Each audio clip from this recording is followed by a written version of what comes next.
Earth's last SOS reached the galaxy. Then human warships arrived in force. The colony of New Haven sat on a small moon called Aster, far from Earth, far from any help. It was the newest human settlement outside the Sol system, built only 6 years ago by families who wanted a fresh start.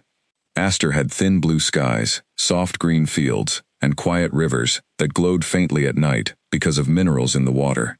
10,000 people lived there.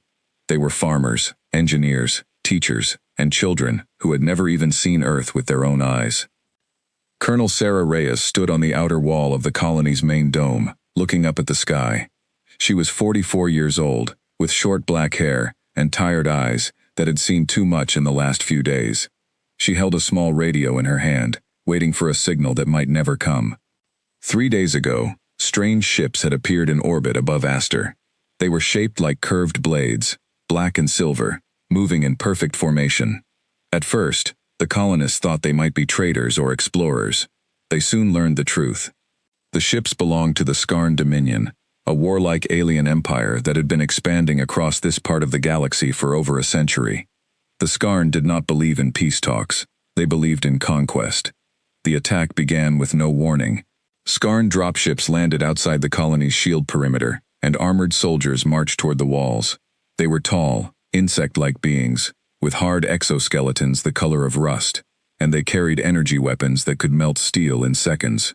The colonists had only a small defense force, some old rifles, and the outer shield generator that protected the dome from vacuum and radiation, but was never built to stop an army.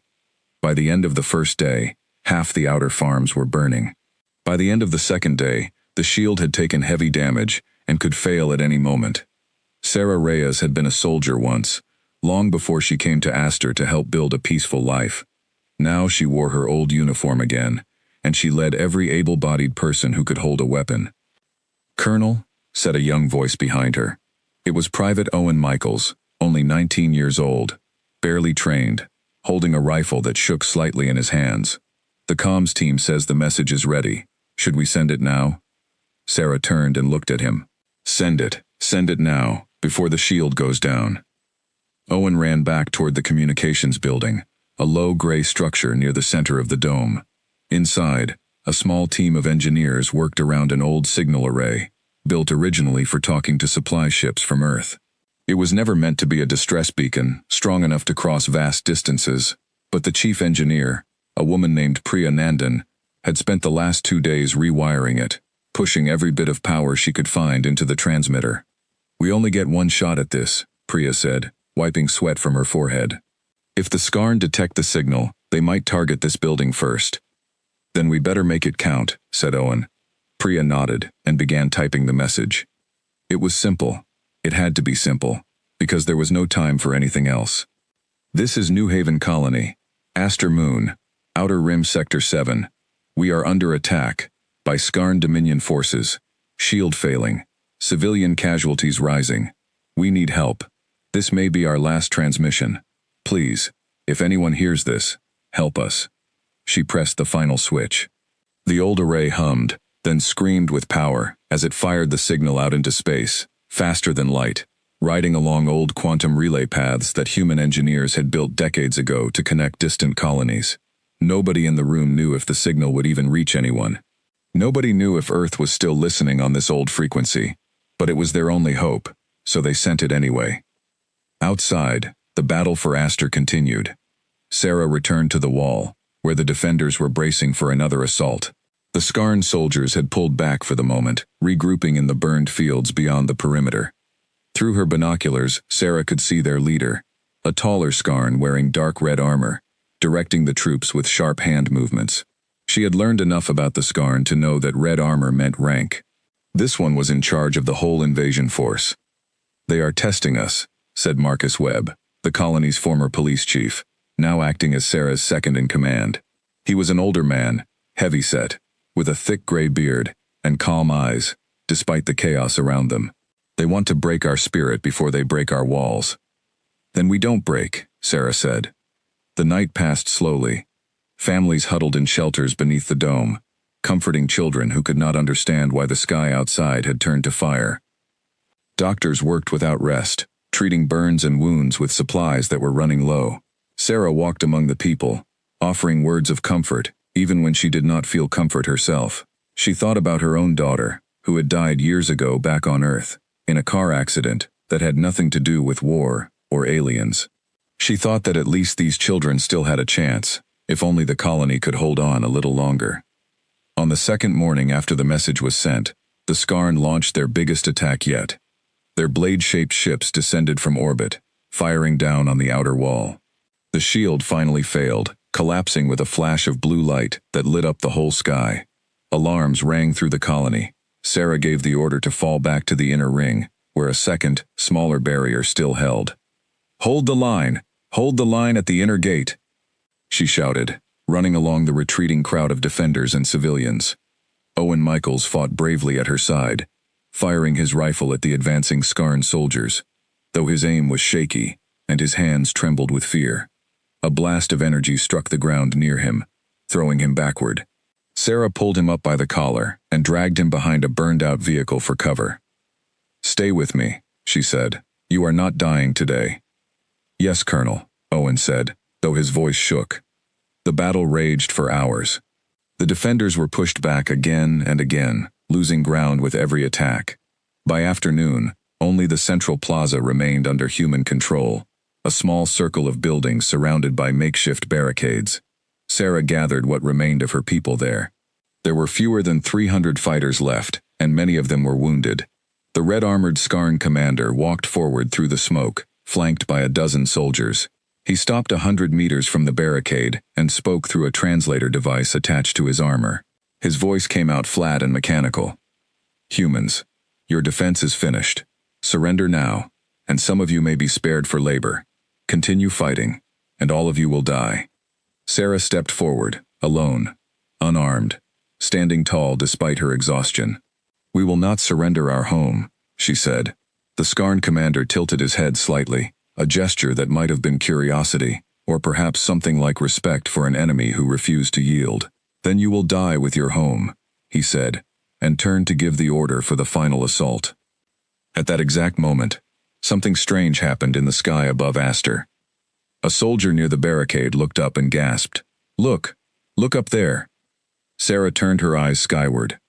High above the moon, past the burning wreckage of Skarn dropships, bright points of light were appearing, one after another, like stars being born in an instant. The Skarn commander turned as well, confused by the sudden interruption. The points of light grew larger, resolving into shapes, massive shapes. Warships, dozens of them, sliding out of hyperspace in perfect battle formation, their hulls painted with the deep blue and silver colors of the United Earth Fleet. At the front of the formation was a ship larger than all the others, a heavy cruiser with the name UES Retribution written along its hull in tall white letters. For a long moment, nobody on the ground moved. The Skarn soldiers stared upward in shock. The human defenders, exhausted and battered, felt something they had almost forgotten how to feel: hope. Sarah Reyes closed her eyes for just a second, feeling tears run down her dirty face. The message had reached someone. Somewhere out among the stars, someone had heard the last cry of New Haven Colony, and they had come. "All units," came a deep, calm voice over every open comm channel on Aster, human and Skarn alike. "This is Admiral James Cole of the UES Retribution. We received your distress call 3 days ago. We came as fast as we could." A pause. "Colonel Reyes, if you can hear me, hold your position. Help is here." Sarah grabbed her own comm unit with shaking hands. "Admiral Cole, this is Colonel Reyes, New Haven Colony. We hear you." "God, we hear you." Above them, the warships began to move, breaking formation, some diving toward the moon's atmosphere, while others turned to engage the Skarn ships still in orbit. Bright flashes of weapons fire lit up the sky as the battle for Aster's orbit began. The Skarn commander on the ground barked orders in his own language, and his soldiers began to retreat toward their remaining dropships, no longer interested in finishing off a colony that suddenly had powerful friends arriving. Sarah watched him go, the tall alien in red armor disappearing into the smoke, and she wondered if this was truly the end of the attack, or only the beginning of something much larger. She did not have long to wonder. Her comm crackled again. "Colonel Reyes," said Admiral Cole, "my forward assault teams are inbound to your position. We are also detecting a much larger Skarn fleet approaching from the outer system. Whatever help I brought, I think we are going to need more." Sarah looked around at her exhausted people, at the wounded, at the children who had survived 3 days of terror, only to hear that the true fight might still be ahead. She squeezed the comm unit tightly. "Admiral," she said, "whatever is coming, we will face it together. Earth answered our call. We will not let that be for nothing." Far above New Haven Colony, human warships spread out to defend the moon, while sensors detected new signals emerging from deep space. Dozens of them, then hundreds. The Skarn Dominion was not finished with Aster, not by a long way. And the small distress call sent by a handful of desperate colonists had just become the spark for something far bigger than anyone on that battered moon could yet imagine. The war for the Outer Rim had truly begun. Earth's last SOS reached the galaxy. Then human warships arrived in force. Admiral James Cole stood on the bridge of the UES Retribution, watching the tactical display, as new red markers blinked into existence at the edge of the system. Each marker was a Skarn warship. The count was already past 200, and it kept rising. Cole was 56 years old, tall, with silver hair cut short, and a face marked by old scars from battles fought decades ago. He had commanded human fleets in 3 border conflicts before this one, but he had never seen a Skarn force this large. The reports from Earth Command had warned him that the Dominion took its invasion seriously, but seeing it with his own eyes was different from reading a report.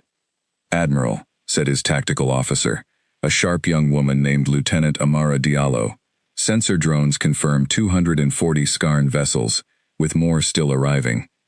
Formation includes at least 6 of their heavy carriers." Cole rubbed his chin. "And what do we have?" 32 warships, sir. The Retribution, 8 cruisers, 14 destroyers, and 9 support vessels, plus whatever fighters and shuttles we can launch." It was not good math. 32 against 240 was not a fight anyone would call fair. But Cole had not traveled 3 days at maximum hyperspace speed, burning through fuel reserves and pushing his engines past safety limits, just to turn around now. "Options, people," Cole said, looking around the bridge at his senior officers. Commander Elena Vasquez, his second in command, stepped forward. She was a calm, precise woman who had served with Cole for over a decade. "Sir, if we stay and fight a direct battle, we lose. Simple as that. But if we can hold the high orbital lanes and use the moon's own gravity well as cover, we might slow them down long enough to finish the evacuation of the colony and get civilian ships clear." "How long would that take?" Cole asked. "With the shuttles we have, plus what the colony can spare, maybe 6 hours to get everyone off the surface who wants to leave," Elena said, "assuming the colony ships survive that long." Cole nodded slowly. 6 hours. That was a long time to hold against odds like these. But it was better than nothing, and it was certainly better than running away and leaving 10,000 people to die. "Then that is our mission," Cole said. "We hold the lanes, we protect the evacuation, and we make the Skarn pay for every meter of space they try to take from us." He turned to his communications officer. "Get me Colonel Reyes on the surface." A moment later, Sarah Reyes's tired voice came through the speakers. "This is Reyes." "Colonel, this is Admiral Cole. We are going to buy you time, but I need your people ready to move fast. Can you organize an evacuation of non-essential personnel? Children, elderly, wounded, anyone who cannot fight?" There was a pause on the line, filled with the distant sound of alarms and shouting in the background. "Admiral, some of our people will not want to leave their home." "I understand that, Colonel, but if the Skarn break through, there will be no home left to protect. Get as many out as you can. We will hold the line up here as long as we possibly can." "Understood, Admiral. We'll start now." On the surface, Sarah turned to Marcus Webb and Priya Nandan, who had rushed over from the communications building once the fighting near the plaza had eased. "You heard the Admiral. We need every shuttle, every transport, everything that can fly, ready within the hour." "Some families will refuse to leave," Marcus said. "They've already lost so much. Leaving might feel like giving up."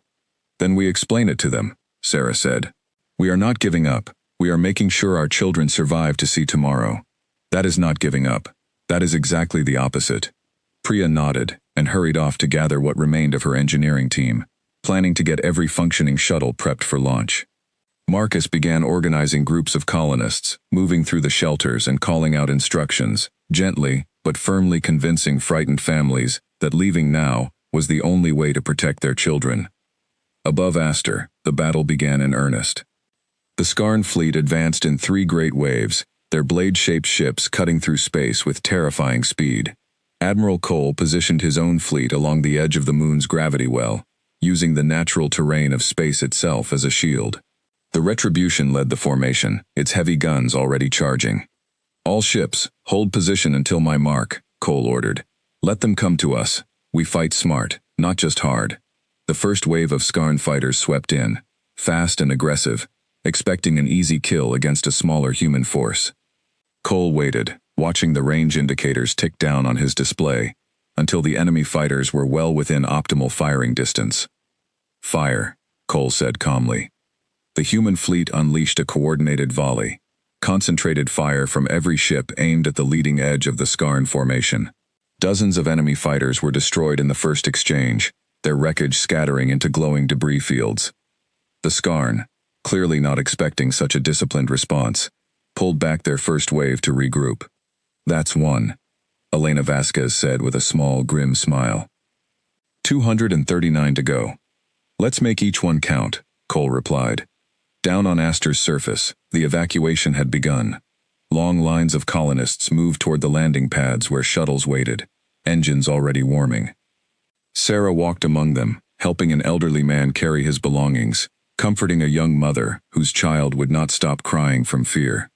Explosions still echoed in the distance as the space battle raged overhead, visible sometimes as flashes of light through gaps in the smoke-filled sky. Owen Michaels helped load families onto the shuttles, working tirelessly despite the exhaustion clearly written on his young face. "Colonel," he said, jogging up to Sarah between loads, "we've got maybe 4,000 people out already. Should have the rest within a few hours if the pace holds." "Good work, Owen," Sarah said. "Keep pushing. Every person we save today is a person who gets to see tomorrow." Above them, the battle grew fiercer. The second wave of Skarn ships arrived, larger vessels this time, cruisers armed with heavy plasma cannons. Admiral Cole's fleet held their defensive line, using the moon's gravity to slingshot around for surprise attacks, striking Skarn ships from unexpected angles before retreating back to cover. It was working, but it was costing them. The destroyer UES Falcon took a direct hit to its engine section and began to drift, venting atmosphere into space. Cole watched the damage reports scroll across his screen, his jaw tight. "Get rescue shuttles to the Falcon," he ordered. "We are not leaving anyone behind." "Sir, that will expose 2 of our support ships," Amara Diallo warned. "I know," Cole said. "Do it anyway." The rescue operation succeeded, pulling most of the Falcon's crew to safety before the crippled ship finally broke apart under continued enemy fire. It was a small victory within a larger, desperate battle, but Cole knew that every life saved mattered, both for the crew themselves and for the morale of everyone watching. Hours passed. The evacuation continued steadily, shuttle after shuttle lifting off from Aster's surface, carrying frightened but grateful colonists toward the safety of the outer system, where larger transport ships waited to take them even further away from danger. Sarah Reyes remained on the ground the entire time, refusing to leave until every last person who wanted evacuation had boarded a shuttle. "Colonel, you should go too," Marcus said finally, as the last transport prepared for departure. "You've done everything you can here." Sarah shook her head. "I made a promise to hold this colony until help arrived. Help arrived, but the fight isn't over yet. I'm staying with those who choose to stay and fight for our home." Marcus looked at her for a long moment, then nodded with quiet respect. "Then I'm staying too." Above the moon, Admiral Cole's fleet continued their desperate defense, ship against ship, wave after wave of Skarn attackers crashing against a stubborn human line that refused to break. The Retribution took damage across its outer hull, sparks flying from damaged control panels, but Cole remained calm at the center of the storm, directing his forces with the steady confidence of a man who believed, deep down, that humanity would find a way through even the darkest odds. "Admiral," Elena Vasquez said, "evacuation reports 90% complete. Colonel Reyes says the remaining defenders are prepared to hold the surface, no matter what happens up here." Cole allowed himself a small, tired smile. That's the spirit that got us this far, he said. All right, everyone, we've bought them time. Now let's see if we can win this thing outright. He looked at the tactical display, where the Skarn fleet, though badly bloodied by hours of fierce human resistance, still vastly outnumbered his own forces. New markers continued to appear at the edge of the system, more Skarn reinforcements arriving from deep space, a seemingly endless tide of enemy warships. Sir, Amara said quietly, sensors are picking up something new. A very large signal, approaching from beyond the system's edge. It's not Skarn. Cole frowned, leaning toward the display. Identify it. Working on it, sir. Admiral, you are not going to believe this. Far beyond the edge of the battle, something enormous was moving through the dark, heading straight for Aster, and whatever it was about to change everything. Earth's last SOS reached the galaxy. Then, human warships arrived in force. On the bridge of the UES Retribution, Lieutenant Amara Diallo stared at her sensor display, trying to make sense of the massive signal now crossing into the system. It was not a small blip like a single ship. It was a wall of energy readings, dozens of powerful engine signatures moving together in tight formation. Sir, she said, I'm cross-referencing the engine signatures now. They match Earth Defense Fleet designs. Admiral, I think that's the second fleet. Admiral Cole felt something loosen in his chest, a tension he had been carrying since the moment he first saw the size of the Skarn invasion force. Confirm that, Lieutenant. I need to be certain before I let myself believe it. A moment later, a new voice came through the comm system, deep and steady, carrying the calm authority of long command experience. UES Retribution. This is Fleet Admiral Diane Castillo, aboard the UES Homeward Bound. We received relayed reports of your distress call, and immediately redirected the Second Fleet from the Vega Border Patrol. Apologies for the delay, Admiral Cole. We came as fast as our engines would carry us. Cole allowed himself a genuine smile for the first time in hours. Admiral Castillo, your timing could not be better. We have been holding a defensive line against a Skarn force of over 200 vessels for the better part of 6 hours. So we've heard, Castillo replied. And from what my sensors are showing, you've been holding rather well, all things considered. The Second Fleet numbers 110 warships, including 3 heavy carriers, and the Homeward Bound herself. We are ready to engage on your command. Down on the bridge of the Retribution, cheers broke out among the crew, quickly hushed by Commander Elena Vasquez, though even she could not fully hide her relief. Cole raised a hand for quiet, then turned back to the comm. Admiral Castillo, I recommend a pincer formation. My remaining ships will continue holding the inner defensive line near the moon, while your fleet comes in from the outer system, catching the Skarn reinforcements before they can fully organize. Agreed, Castillo said. We will need about 20 minutes to reach optimal engagement range. Can you hold that long? Cole looked at his tactical display, at the battered but still functioning ships of his own small fleet, at the endless waves of Skarn vessels still pressing against their defensive line. We will hold, he said firmly. We've come this far. 20 minutes had never felt so long. The Skarn commanders, perhaps sensing the shifting tide, launched a furious new assault against Cole's weakened fleet, throwing everything they had at the defensive line in a desperate attempt to break through before reinforcements could arrive. The destroyer UES Ranger took heavy damage, its hull glowing red from sustained plasma fire. The cruiser UES Meridian lost half its weapon systems in a single devastating strike. Hold the line, Cole said again and again over the open channel, his voice steady, even as damage reports piled up around him. Just a little longer. Help is coming. On the surface of Aster, Sarah Reyes watched the distant flashes of battle light up the smoke-filled sky, praying silently that the human fleet would hold long enough. Beside her, Marcus Webb kept watch over what remained of their small defensive force, perhaps 300 fighters, all that stood between the Skarn ground forces and the colony's last defenses, should the enemy break through from orbit. They're not going to give up easily, Marcus said, watching the sky. Neither are we, Sarah replied. Above them, at exactly the moment predicted, the Second Fleet emerged from hyperspace, at the outer edge of the system, 110 warships appearing in perfect battle formation, catching the newest wave of Skarn reinforcements, completely by surprise. Admiral Castillo, A stern woman with graying hair and decades of command experience gave the order to engage without hesitation. All ships, concentrated fire on the leading Skarn carriers, Castillo commanded. Break their formation before they can respond.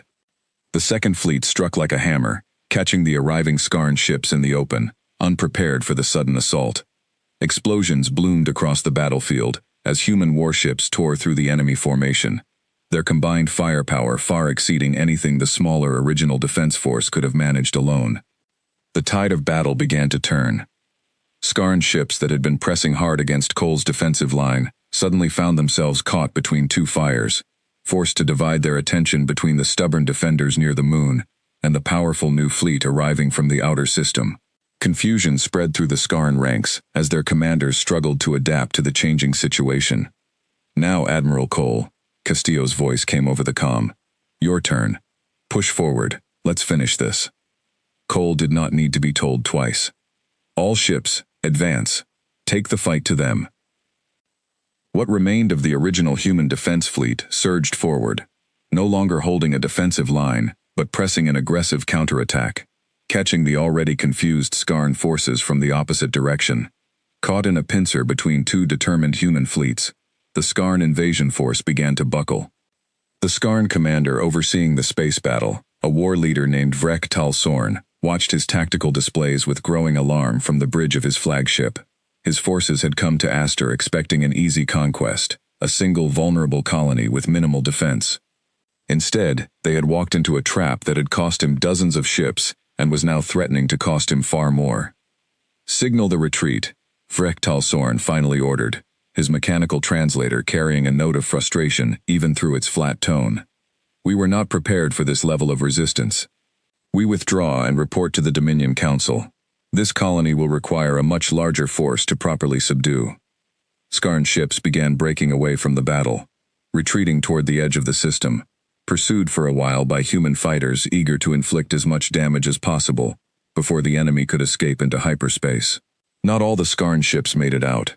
Dozens more were destroyed in the chaotic retreat, their wreckage joining the growing debris field left over from hours of intense fighting. Aboard the Retribution, cheers finally broke out freely across the bridge, as reports confirmed the Skarn retreat was genuine, not a trick or a feint. Admiral Cole allowed himself to sit down for the first time in hours, exhaustion finally catching up with him, now that the immediate danger had passed. "Casualty reports," he said quietly. Elena Vasquez read from her display, her voice heavy. "We lost the Falcon and the Meridian outright, sir. The Ranger and 4 other ships took heavy damage but remain operational.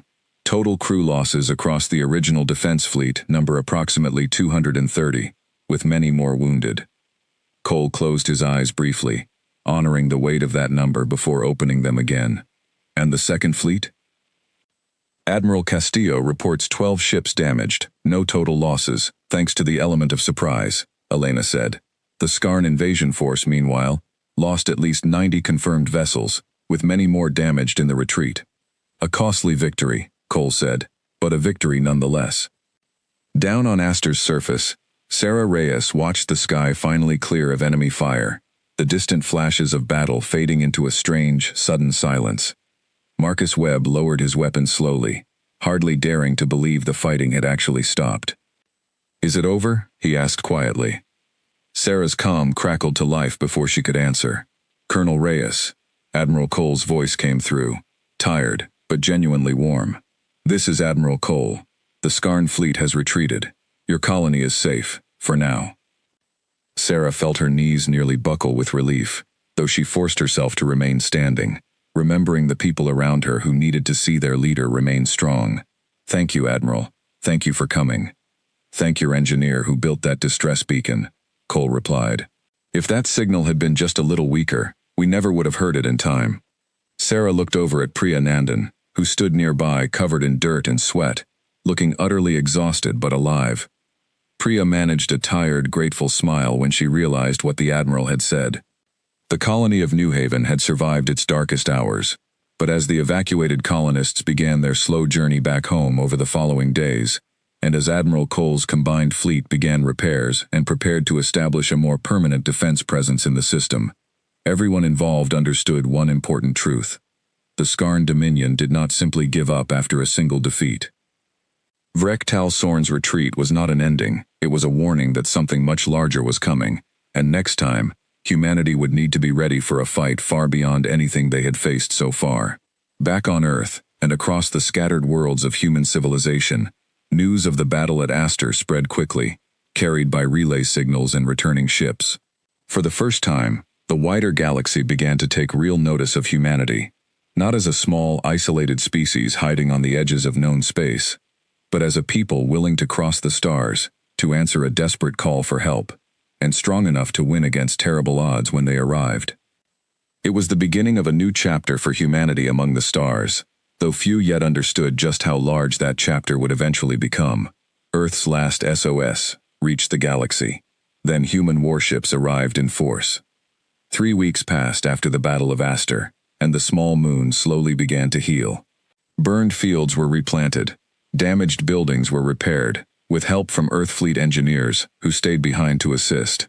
Children who had hidden in shelters during the attack now played again in the open, though many still flinched at loud sounds that reminded them of explosions. Colonel Sarah Reyes walked through the colony each morning, checking on families, listening to their worries, and doing her best to reassure them that the danger had passed, even though she herself was not entirely certain that was true. Admiral James Cole had left a small defense fleet in orbit around Aster, just in case, while he traveled with the rest of his ships back toward Earth Fleet Command for a full debriefing on the battle. Far away, in a system unknown to most humans, the Skarn Dominion Council gathered to discuss what had happened at Aster. The council chamber was a vast circular room built from black stone, lit by cold blue light. 7 Skarn elders sat around the edges, their red and gold robes marking their high status within Dominion society. Vrektal Sorn stood at the center, reporting on his failed invasion. "You lost nearly 100 warships to a single defended colony," said the eldest council member, a Skarn named Orvesa Cathul, her voice sharp with disapproval even through the flat tone of the translator device. "How is this possible? Our reports said this colony had minimal defenses."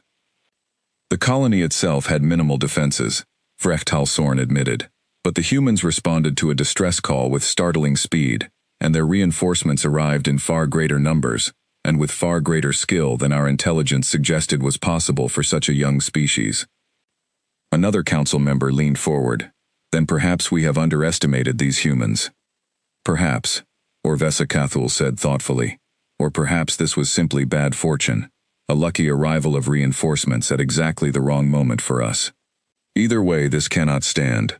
The Dominion does not retreat and simply accept defeat. We must respond with overwhelming force, enough to ensure there can be no lucky escape a second time." The council debated for hours, eventually reaching a decision. A massive invasion fleet would be assembled, far larger than the force sent to Aster, numbering over 600 warships drawn from multiple Skarn border fleets. This time, the goal would not simply be to conquer a single colony. The goal would be to strike directly at a major human system, crippling humanity's ability to respond to future distress calls, and teaching the wider galaxy that resistance against the Dominion always ended in disaster. Word of this massive fleet buildup eventually reached human intelligence networks through unusual channels. Not from human spies, but from an unexpected source, a small alien trading species called the Mirren, who had suffered under Skarn rule for generations, and secretly hoped for anyone strong enough to challenge Dominion power. A Mirren trader named Kessa Vol had witnessed the fleet gathering at a Skarn shipyard, and risked her life smuggling word of it to a human outpost. Admiral Diane Castillo received the report first, forwarding it immediately to Earth Fleet Command with an urgent priority flag. Within days, Fleet Admiral Cole found himself called before the full Earth Defense Council, a group of senior military and civilian leaders responsible for humanity's overall security. "Admiral Cole," said Fleet Marshal Robert Kim, the Council's presiding officer, a stern man in his 60s, who had overseen Earth's defense forces for over a decade. "Your report from Aster confirms our worst fears. The Skarn Dominion does not view that battle as a final defeat. They view it as an insult, requiring a much larger response." "That matches everything we know about Skarn military culture," Cole replied. "They value strength and dominance above almost everything else. A single defeat at the hands of a species they consider primitive would be seen as deeply humiliating. And now our intelligence suggests they are gathering a fleet of over 600 warships, said another council member, a sharp-eyed woman named Counselor Elise Tanaka. Do we have any idea where they intend to strike? Cole shook his head. Not with certainty. But given the location of their fleet buildup, our analysts believe the most likely target is the Meridian Cluster, a group of 7 human colony systems along the outer rim, including several major shipyards and population centers. A heavy silence fell over the council chamber. The Meridian Cluster was home to nearly 2 million people, along with critical industrial infrastructure that supported much of humanity's expanding presence beyond the Sol system. What would it take to defend the cluster against a fleet that size? Fleet Marshal Kim asked. Honestly, sir, more than we currently have available, Cole admitted. Our full Earth defense fleet, combined with regional forces already stationed near the cluster, gives us approximately 400 warships. That is still significantly outnumbered. The room fell into troubled discussion, various council members raising concerns and proposing strategies. Finally, Counselor Tanaka spoke up with an idea that had clearly been forming in her mind for some time. What if we did not face this threat alone? She said, the Mirren who warned us about the fleet buildup are not the only species suffering under Skarn rule. There are at least a dozen other minor civilizations along the Dominion's borders who have been conquered, oppressed, or threatened by the Skarn over the decades. If we could reach out to them, offer alliance and support, we might gain both additional forces and valuable intelligence. Fleet Marshal Kim considered this carefully. It would take time we may not have, and there is no guarantee any of these species would trust us enough to help, especially against a power as fearsome as the Dominion. Time is something we must find a way to make, Cole said firmly. If the choice is between a difficult diplomatic effort and losing the Meridian Cluster, along with millions of lives, I believe we have no real choice at all. The Council eventually agreed, authorizing a 2-part strategy. Admiral Castillo would lead the Second Fleet toward the Meridian Cluster immediately, beginning defensive preparations and fortifying key positions. Meanwhile, a diplomatic team, escorted by a small task force under Admiral Cole's command, would attempt to make contact with as many oppressed species as possible along the Dominion border, seeking allies willing to stand against the coming invasion. Back on Aster, Sarah Reyes received orders to accompany Cole's diplomatic mission, given her direct experience surviving Skarn aggression and her skill in earning the trust of frightened, desperate people. She brought along both Marcus Webb and Priya Nandan, whose engineering skills and calm presence under pressure had proven invaluable during the crisis at New Haven. The diplomatic mission proved slow and difficult at first. Many of the species they approached remained deeply afraid of Skarn retaliation, unwilling to risk open alliance with a species as unknown and unproven as humanity. The Mirren, having already taken the risk of warning Earth about the fleet buildup, became the first official allies, offering both intelligence networks and several dozen lightly armed vessels to the coming fight. Slowly, word spread among the oppressed border species about what had happened at Aster, about humans who answered a desperate distress call and arrived with warships strong enough to defeat a Skarn invasion force. Species after species began reaching out cautiously, offering support in various forms. A hardy warrior race called the Thren offered heavily armored ground troops. A technologically advanced but militarily weak species called the Coralli offered valuable sensor technology, capable of detecting Skarn ships far earlier than standard human equipment. Sarah Reyes found herself constantly amazed by the courage of these alien representatives, many of whom had lived under Dominion oppression for generations, finally finding the hope to resist because of a single battle fought to defend a small human colony most of them had never even heard of before. You have no idea what your victory at Aster meant to people across this region, said a Thren warrior leader named Grath Kesserin during one diplomatic meeting, his deep voice carrying genuine emotion despite the harsh, rasping quality of his species' natural speech. For decades, we believed the Dominion could never be beaten. You proved otherwise, even in a small way. That hope alone is worth more than you might realize. As weeks passed, the growing alliance began to take real shape. Admiral Castillo's fortification efforts at the Meridian Cluster progressed steadily, supported by the arrival of alien reinforcements from newly formed alliances. Human shipyards worked around the clock, repairing damaged vessels from the Aster battle and constructing new warships as quickly as resources allowed.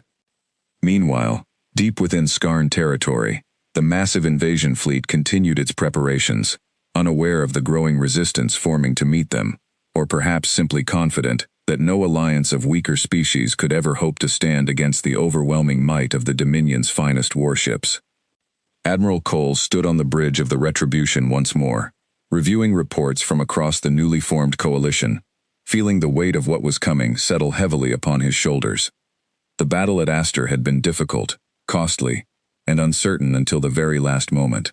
What was coming next would make that battle look small by comparison. "Admiral," Lieutenant Amara Diallo said quietly, approaching with a new intelligence report in hand. "We've just received updated numbers from our Coralie sensor network. The Skarn invasion fleet is preparing to depart within the next 10 days. Current estimates place their numbers at 630 warships, including 12 of their largest heavy carriers." Cole took the report, reading it carefully, his expression unreadable. "And our current combined strength? With all confirmed alliance contributions factored in, approximately 480 warships, sir, along with various ground and support forces from our allied species. Still outnumbered, though not as badly as before." Cole set the report down and looked out at the stars visible through the bridge's main viewport, thinking about everyone counting on the coalition's success, from the frightened colonists of the Meridian cluster to the oppressed alien species who had risked everything to join humanity's cause. 10 days, Cole said quietly. Then we finish what started at Aster. Across human space, and across the scattered worlds of a dozen allied species, preparations for the coming battle continued around the clock. Everyone involved understood the stakes clearly. This would not be a small border skirmish, like the fight for New Haven Colony.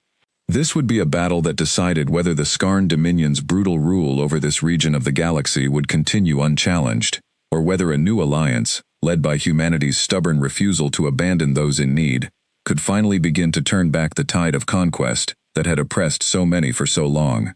Earth's last SOS reached the galaxy. Then human warships arrived in force. The Meridian cluster had never seen so many ships gathered in one place. Human warships from Earth Fleet Command formed the backbone of the coalition, joined by Mirran scout vessels, heavily armored Thren battlecruisers, and Coralie support ships bristling with advanced sensor arrays. Together, they numbered 480 vessels, spread across defensive positions throughout the 7 colony systems of the cluster. Admiral James Cole stood on the bridge of the Retribution, now serving as the flagship for the entire coalition fleet. Beside him stood Admiral Diane Castillo, who had spent the past weeks overseeing the defensive buildup, and Grath Kasarin, the Thren warrior leader who had become both a valuable ally and a good friend over the course of their shared preparations. "Sensor reports from our forward Coralie network confirm it," Lieutenant Amara Diallo said, her voice tight with tension. "The Skarn invasion fleet has entered the outer edge of the system. 630 warships, exactly as predicted." Cole nodded slowly, studying the tactical display that now filled the main view screen. Red markers stretched across a huge portion of the display, representing the massive Skarn force approaching the Meridian cluster's outermost colony, a mining world called Reeves Station. "All coalition forces, this is Admiral Cole," he said, opening a channel to every allied ship in the system. "The enemy is here. We knew this day was coming, and we have prepared for it as best we could. Now it is time to prove that preparation was worth the effort." Down on Reeves Station, Colonel Sarah Reyes stood among a mixed force of human soldiers and Thren ground troops, preparing the colony's defenses, in case the Skarn attempted a ground invasion alongside their space assault. Marcus Webb commanded a secondary defense position nearby, while Priya Nandan worked with Coralie engineers to keep the colony's shield systems running at maximum efficiency. "Colonel," said a young Thren soldier standing near Sarah, his rasping voice carrying quiet respect, "Grath Kasarin speaks highly of you. He says you held New Haven Colony against impossible odds." Sarah managed a tired smile. "We had help. We are going to need that same kind of help again today, I think." Above them, the space battle began in full force. The Skarn fleet advanced in overwhelming numbers, their massive heavy carriers launching wave after wave of fighters and bombers toward the coalition's defensive positions. Admiral Cole had planned carefully for this moment, using the layout of the Meridian cluster's 7 systems to their advantage, forcing the Skarn fleet to divide their attention across multiple approach vectors rather than concentrating their full strength in a single overwhelming strike. All ships, execute defensive pattern Delta, Cole ordered. Draw them into the asteroid field near Reeves Station. Let their numbers work against them for once. The Coalition fleet fell back strategically, luring the eager Skarn attackers into a dense asteroid field that human and Coralie sensor teams had mapped extensively over the preceding weeks. The larger, less maneuverable Skarn warships struggled to navigate the debris field effectively, while smaller and more agile Coalition vessels used the asteroids as cover, striking from unexpected angles before retreating back into hiding. "It's working," Elena Vasquez reported from her station. "Skarn losses in the asteroid field are already exceeding our projections." But the Skarn invasion force was massive, and even significant losses in the early engagement did little to slow their overall advance. Vrek Talsorn, promoted to overall fleet commander following his earlier defeat at Aster, had come prepared this time, refusing to be caught by simple tactical tricks a second time. "Do not chase them into the debris field," Vrek Talsorn ordered his subordinate commanders, his mechanical translator carrying a note of grim determination. "Surround the perimeter, let them come to us instead, or starve them out through sheer patience. We have the numbers to afford this approach." The battle shifted into a grinding war of attrition, with both sides suffering steady losses over the following hours. Admiral Castillo's forces, stationed at a neighboring colony system, found themselves engaged by a separate wing of the Skarn fleet, fighting an equally desperate battle to protect their own position. On Reeves Station, the ground battle began, as Skarn dropships finally broke through the orbital chaos to deploy troops directly onto the colony's surface. Sarah Reyes rallied her mixed human and Thren forces to meet the invasion head-on, the alliance between the two species proving its worth as Thren warriors, physically stronger and more resilient than humans, held the front lines, while human soldiers provided precise, coordinated ranged support. "Push them back to the landing zone," Sarah shouted, directing her forces through the chaos of battle. "Do not let them establish a foothold." Marcus Webb led a counterattack against a group of Skarn soldiers attempting to flank the colony's main defensive position, his years of police experience proving valuable in the tight, close-quarters fighting that followed. Priya Nandan, meanwhile, worked frantically alongside Coralie engineers to reroute power from damaged sections of the colony's shield grid, keeping vital defenses online despite repeated enemy strikes. Hours into the battle, both space and ground engagements remained locked in brutal stalemate, with neither side able to gain a decisive advantage. Admiral Cole watched the mounting losses on both sides with growing concern, knowing that a battle of pure attrition ultimately favored the numerically superior Skarn fleet. "We need something to break this deadlock," Cole said to his senior staff. "A pure war of attrition favors them. We need a different approach." Grath Kesserin, standing nearby on the Retribution's bridge as a liaison for the Thren forces, offered a suggestion. "The Skarn value strength and dominance above nearly everything else in their culture. Perhaps if we could strike directly at their command structure, target their fleet commander personally, it might create the kind of chaos and confusion that raw numbers cannot easily overcome." Cole considered this carefully. A decapitation strike against their flagship. Risky, but it might be exactly what we need. He turned to Amara Diallo. "Do we have a location on Vrek Talsorn's command vessel?" "Tracking now, sir," Amara replied, working quickly at her console. "Confirmed. Their flagship is positioned at the rear of the main battle formation, heavily protected by escort vessels." "Then we go straight through," Cole said. "Assemble a strike group, our fastest and most heavily armed vessels. I will lead it personally." Elena Vasquez looked at him with concern. "Admiral, leading the strike yourself carries significant personal risk." "I know," Cole said. "But sometimes leadership means being willing to take the same risks you ask of everyone else." The strike group formed quickly, a dozen of the Coalition's fastest cruisers and destroyers, supported by several Thren battlecruisers whose heavy armor made them well suited for punching through enemy defensive lines. Admiral Cole led the assault personally from the Retribution, driving directly toward the heart of the Skarn formation where Vrek Talsorn's flagship waited. The strike group met fierce resistance, escort ships throwing themselves into the path of the advancing Coalition vessels, desperate to protect their commander.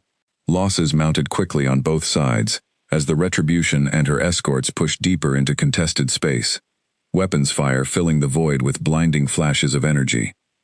"Admiral, we're taking heavy damage," Elena warned, as another impact rocked the ship. "Shields down to 40%. "Keep pushing," Cole said, his voice steady despite the chaos. "We're almost there." Finally, the strike group broke through the last line of Skarn escort ships, bringing Vrek Talsorn's massive flagship directly into range. The enemy commander, realizing the danger too late, attempted to withdraw his vessel from the engagement, but the coalition strike group had positioned themselves too well to allow an easy escape. "All ships, concentrated fire on the flagship," Cole ordered. "This ends now." The combined firepower of the coalition strike group tore into Vrek Talsorn's flagship, overwhelming its shields and striking critical systems throughout the massive vessel. Secondary explosions rippled across the ship's hull as internal systems failed one after another. Finally, with a final catastrophic blast, the Skarn flagship broke apart entirely, ending Vrek Talsorn's command and his life in a single decisive strike. The effect on the wider Skarn fleet was immediate and dramatic. Without their commanding officer, coordination among the remaining Skarn forces collapsed into confusion. Individual ship captains, uncertain who now held overall authority, began making conflicting decisions, some pressing forward with the attack, while others began independent withdrawals. "Their formation is breaking apart," Amara reported excitedly. "Admiral, I think we actually did it." Sensing the sudden shift in momentum, Admiral Cole gave the order for a full coalition counterattack across every engaged front. "All coalition forces, this is Admiral Cole. The enemy command structure has collapsed. Now is the time to press our advantage. Push forward on all fronts." Across the Meridian cluster, coalition forces surged forward with renewed energy, exploiting the confusion spreading through Skarn ranks. On Reeves Station, Skarn ground troops, receiving no clear orders from their fleet command, began a disorganized retreat toward their remaining landing craft. Sarah Reyes watched with fierce satisfaction as the tide of the ground battle finally turned decisively in the coalition's favor. Over the following hours, the once mighty Skarn invasion fleet disintegrated into scattered, disorganized groups, many surrendering outright, while others attempted desperate retreats back toward Dominion territory. By the time the battle finally ended, coalition forces had destroyed or captured well over 400 Skarn warships, a devastating blow to Dominion military power in the region. Admiral Cole stood on the damaged but still functional bridge of the Retribution, watching the final reports of the battle's conclusion scroll across his display.